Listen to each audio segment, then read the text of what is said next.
క్రీస్తునందు ప్రియులారా, యేసుక్రీస్తు అంటే మనకు వెంటనే గుర్తొచ్చేది ఆయన చేసిన అద్భుతాలు, ఆశ్చర్యకార్యాలు, సూచక్రియలు. కానీ ఆయన తన 30 ఏళ్ల వయసు వచ్చే వరకు ఒక సాధారణ వడ్రంగిగా పనిచేశారని మీకు తెలుసా? అవును, దేవుని కుమారుడైనా సరే కష్టపడి పనిచేస్తూ లోకానికి మాదిరిగా నిలిచారు. సరిగ్గా 30 ఏళ్ల వయసులో ఆయన తన తండ్రి చిత్తాన్ని నెరవేర్చడానికి, అంటే కేవలం 3 ఏళ్ల కాలం సాగే అద్భుతమైన పరిచర్యలను ప్రారంభించారు. పరిచర్య ప్రారంభంలో ఆయన గలిలయ సముద్ర తీరానికి వెళ్ళారు. అక్కడ దేవుని వాక్యం వినడానికి జనసమూహం విపరీతంగా గుమిగూడారు. అప్పుడు అక్కడ 2 పడవలు తీరానికి ఆనించి ఉండడం ఆయన చూశారు.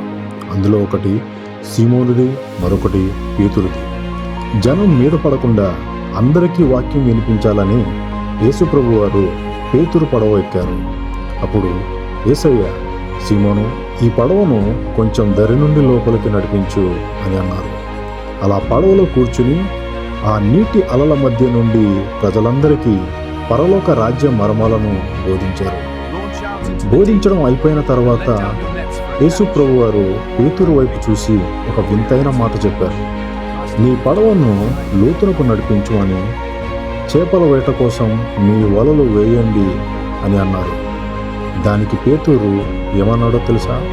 బోధకుడా, రాత్రంతా మేము ఎంతో కష్టపడ్డాం, కానీ ఒక్క చేప కూడా దొరకలేదు. అయినా నీ మాట మీద వల వేస్తాము అని అన్నాడు. అలా వారు వల వేయగానే వలలు పిగిలిపోయేంతగా చేపలు పడ్డాయి. అది చూసి పేతురు తానుతో ఉన్న ఆంద్రియ, అలాగే తన భాగస్వాములైన యాకోబు, యోహాను ఆశ్చర్యపోయారు. ఆ అద్భుతాన్ని చూసిన పేతురు భయంతో యేసయ్య పాదాల మీద పడ్డాడు.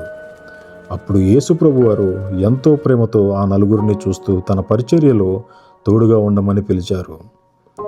అప్పుడు యేసుప్రభు వారు, భయపడకుడి, ఇప్పటి వరకు మీరు చేపలు పట్టే జాలరుగా ఉన్నారు, కానీ ఇకపై మిమ్ములను మనుషులను పట్టే జాలరుగా చేస్తాను.